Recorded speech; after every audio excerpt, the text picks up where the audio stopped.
Hello guys and welcome back to the Traitors US episode 9. And guys, we've only got 2 episodes left before the reunion. I genuinely am concerned that this series is going to end with the Faithfuls winning. The Faithfuls winning never feels earned, it never feels genuine, but this series, the Faithfuls have actually pulled their finger out and they are doing the God's work when it comes to finding these traitors. It may have taken them a second to warm up, but they've got concrete evidence, they've got proof, they've got stuff that they are using against the traitors. And the plans, the different schemes and the different ideas they're coming up with are really, really working out for them. So you can't fault them in this sense. This season has been fantastic so far, and this episode continued it, even with a slightly dodgy cliffhanger. But let's get into the episode, shall we? At the end of the last episode, Kate was given a decision: join the traitors or die. It was quite a dramatic ending to the episode, but Kate did choose the correct answer of, yeah, I'll join the traitors, sure, why not? Because otherwise my game's over. Like, what else am I going to do? What Phaedra should have done is essentially choose someone and force them to become a traitor. Because I think Kate would have said yes if you'd have just asked her. But I think giving someone that ultimatum of leave the game or play with me, I think that would have, like, forcing someone like Trishelle to do that, that would have been interesting. I think that would have been a really, really interesting move. But it is what it is. We've chosen Kate. She is now on board. And they were discussing who they were going to kill. It came down to Peter, Kevin, and Trishelle. But then they were like, nah, we can get Peter out of the next round table. So it's down to Trishelle and Kevin. And I was sitting there sweating because I was like, Trishelle's got the shield. Trishelle's got the shield. And I swear to God, they better not go for Trishelle, because that will really piss me off that 3 times this series there's been no murder. That would really, really wind me up. But moving on to breakfast, there were some very, very interesting things that happened. So first of all, Kate and Sandra were in the room first, followed by CT, and they were discussing how they think that Peter is actually a very shady bloke. They didn't like how he started to switch up on Phaedra and how he kind of diverted attention away from Parvati, even though everyone knew that she was a traitor. But now they are starting to wonder whether he, in fact, was a recruited traitor and whether he's just been stringing everyone along. I think the best thing the traitors can do is pin all of this on Peter. Peter is currently in a very precarious situation because he's only got a couple of allies left. He hasn't actually got that many people, which is a shame, but that's what happens when you make an open, like an obvious click. The targets are going to be painted on your back, and that's all that can be said on the matter. So then we have MJ walking in and being like, "Oh, Kate, you seem a little bit off. What's going on here?" And Kate's like, no, I'm fine. I'm just exhausted and tired. MJ noticed immediately there was something off with Kate, and I was like, oh my God, we've got to kill MJ. We have to kill MJ, like, now. MJ needs to go. I'm sorry. Bye-bye. Bye-bye. We've loved having you, but you gotta go. You have to leave now. So then we found out that Kevin was, in fact, murdered. It's a good choice. It's a very, very good choice to get rid of Kevin. It's a number lost on Peter's side. It's also a fantastic, fantastic move. I just think that this was one of the better choices. Kevin was coming for Phaedra, so it will work in either, oh, Phaedra, you got rid of him. Why would I get rid of him? Yeah, that does seem a little bit too obvious. So it might work in Phaedra's favour. I don't know. All I know is that currently nobody's got a single suspicion on Kate, so maybe this was the perfect choice for a traitor. So this was where interesting things started to happen. Peter made a little bit of an off-kilter comment about wanting to work with Phaedra now, which Phaedra then used against him and went to talk to Trishelle and was basically, I think she was with CT and somebody else, and they were basically talking to Trishelle about the fact that, like, look, I know that you want to trust Peter, but the fact that he's making deals with people who have been traitors is not making me feel very secure in wanting to keep him around in this competition. It's not exactly making him look good. And I think Trishelle was like, damn, like, you make good points, but like I still can't really get behind that. And then everyone's kind of a little bit concerned about the chaos that Peter causes. I think Peter has done an exceptional job of doing what he can to get the Faithfuls further in this game. And he's done a fantastic job of getting 2 out of the 3 traitors. Technically, he's already exposed the 3rd one. So I can't fault his gameplay at all. It's just now the traitors are using that against him and manipulating it and making it look like he's actually the one pulling all the strings behind it. It's not something that he necessarily could have avoided, other than just being murdered.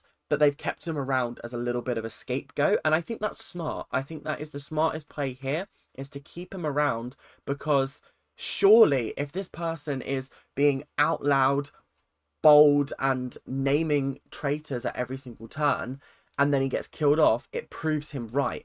But if you keep him alive and allow him to be banished, then you've won that section. You've essentially taken somebody out of the game by proving that they were a fake, but then obviously they're going to reveal that they're faithful anyway. It's a good play in my mind. I think Phaedra attempting to get the heat onto Peter is a good idea, and I don't think it's gonna backfire, in my opinion.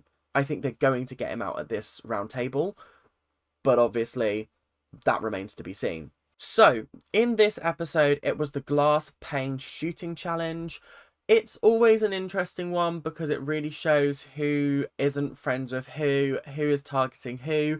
And they started with £25,000, nope, dollars. And every time they lost a shot or they missed a shot, they would have $250 deducted from that amount, which was kind of crazy. They were all absolutely horrendous at this. I think they ended up with 17,250, which is a lot of missed shots. And they also started to come up with a little bit of a strategy to just shoot with the person that the previous person had and just adjusting it slightly based on where it went, which was smart. And then Phaedra came in and deliberately swapped her shooting to Trishelle when Trishelle was poised to win. I had a real problem with this whole line of questioning, which is going to be brought up later, with the fact it made her look like a traitor, because she was trying to target Trishelle and take her out of the running even though she was poised to win. I don't know, I didn't really agree with that. I felt it was just, well, we aren't making it up the top, let's try for this one down the bottom so we don't lose money. That's how I would have viewed it. I don't think I would have been like, oh, I think she's a traitor because of that. I think Trishelle was just a bit butthurt that they started to target her when she'd been left alone for the entire game. So yeah, the glass pane challenge was fine. There wasn't really anything else, but this big switch in who they were gunning for, yeah, it's not going to make Phaedra look very good, and they're also going to try and use it against her. So yeah, roughy tufty. What can you do about it? Do you know what I mean? So after the challenge, we have Peter's posse spreading Phaedra propaganda, basically being like, we think it's Phaedra, we think it's Phaedra. And each and every one of them spoke to everybody else in the house and was like, we think it's Phaedra because of XYZ. But some people are just not convinced because their evidence is just not damning enough.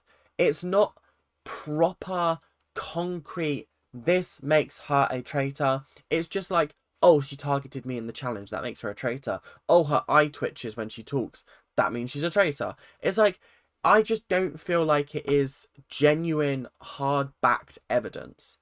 Like with Dan, the way he was acting and how shifty he was, and the fact that he would give no answers to who he thought it was, that proved he was a traitor because he couldn't come up with lies on the fly. Parvati had a similar thing where she acted really cold. She didn't really respond to questions very well. She sometimes had some good responses, but the damage was done. And it also didn't help that she was part of the whole plot with Bergie having the shield. So there's just multiple things that have really, really sucked for those. But the evidence that seems to be for Phaedra seems to be very circumstantial and not very strong evidence. It just seems to be very basic rubbish stuff. So, the round table, the round table, the round table. Interesting things happened here. We had John accusing Phaedra off of the mark and being like, look, it's you. 2 ex-traitors have now said that it is you. You are the person that they think it is. And if I was Phaedra, I would be cooking up a response of, have you thought about why they would do that? Why both of them would target me? Because they know I'm faithful and they're lining me up to be the next person to go. They are protecting the traitors that they are working with, and they're trying to push the blame onto me because they know that I might not get murdered. I might be banished because look at how everyone's reacting to me around the table. Parvati might have just thrown my name out there so that I would be the next one to go home instead of the people that she's working with. I think that's where she should have gone down that line, Phaedra. But she was called Fly Low Phaedra, Flawless by Night. What was it? Something by day, flawless by night. And it was like, it was just a bit. John speaks so eloquently and so wonderfully that you feel like you're in a novel the way he describes you. But also, Phaedra was like, let's cut the chat because you're waffling out your asshole. And then she basically turned the whole thing back onto Peter. She was like, how could you be in 2 duos and connections and have alliances and deals made with 2 of the previous traitors? How is that working out for you? How is that proving that you are in fact a faithful if you were planning on working with the traitors? And I was like, And then she was like, and by the way, today you tried to work with me. So what does that say about you? You're desperately trying to scramble around, making sure that you've got good connections with everyone so no one will vote you out. Maybe you're the traitor. And I was like, actually, that's quite good. And then Peter was obviously like, this is bullshit, this is bullshit. The way you're talking about me. And then she went, listen, we're not on The Bachelor. I don't have to kiss your ass for a rose. And I was like, first of all, Phaedra has come out with some fantastic lines this series. The quote book from this series is going to be 95% Phaedra. Because I'm sorry, but she just has an unparalleled ability to say stuff that makes me go, oh! I just loved her so much. It's absolutely fantastic. Then obviously CT brought up the switch in names at the competition. And I just thought it was a really poor reason for why someone would be a murderer, a traitor. I just didn't feel like it was anything. Like, oh, she switched to Trishelle's name during the mission. That proves she's a traitor. Huh? No, she was just trying to shoot for somebody else because clearly shooting for whoever was on the top row wasn't working out for people. So let's try something different. And lo and behold, within 2 or 3 shots, they got Trishelle. But they'd lost about 4 or 5 going for the top ones. So I just felt like it was actually really poor reasoning. And CT doesn't really have a leg to stand on with this argument. Is he correct? Yes. But like, the reasoning is just not there. It's like when someone in a maths exam gets the correct answer, but their working is a complete and utter mess. It's like, no, you don't get the marks for the question because your working's wrong. You get the answer mark, but that's about it.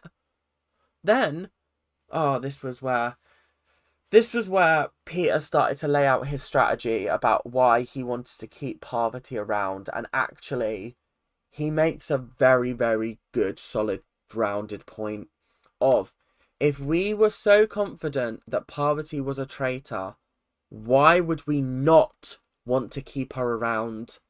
Why would we not try and go for some of the other traitors who are a little bit less obvious, take Parvati with us to the end game, and then vote her out? Why would we not want to bring a traitor with us to the end game and then get rid of her so that we guarantee ourselves that money, so we are sure there are no more traitors in the midst? And actually, that makes so much sense. Like, so much sense. I was kind of blown away by how much I went, okay, that's a really, really good point. I've never thought about playing the game like that, about purposely knowing that someone is a traitor and bringing them to the final 5 just to vote them out, so they're sure that there's no more traitors. Yeah, that's an ingenious plan, actually. That's really, really smart. I really wouldn't have expected that. That would have been a good play, but the other faithfuls, they're just not on that level. They're not on the level of Peter, sadly. So that does bring us to voting time, and we don't actually have a complete voting time. They decided to leave it a little bit of a cliffhanger. Not entirely vibing with the cliffhanger. I hate when they just stop halfway through the round table. It's one of my least favourite cliffhangers from this show. But the voting was as follows. Phaedra decided to vote for Peter. Sandra voted for Peter. Peter voted for Phaedra. John voted for Phaedra. Trishelle voted for Phaedra. CT voted for Phaedra. Sheree voted for Peter. And Kate also voted for Peter. Which meant the final vote came down to MJ. And we don't know. We don't know what she chose. It's 4-4 currently. MJ is the deciding vote. There is no deadlock here. I think Peter's going home personally, which I think we've been waiting for a while. I think he's a fantastic player, but that remains to be seen in the next episode. But until then, I just want to say thank you guys very, very much for watching. I hope you guys have enjoyed, and make sure to like, comment, and subscribe, doing all those YouTube stuffs that you guys do so well. I will see you guys tomorrow or the next day for a new episode. We're almost at the end of this season, and then the fun begins. So I will see you guys later. Keep on ranting. Bye now.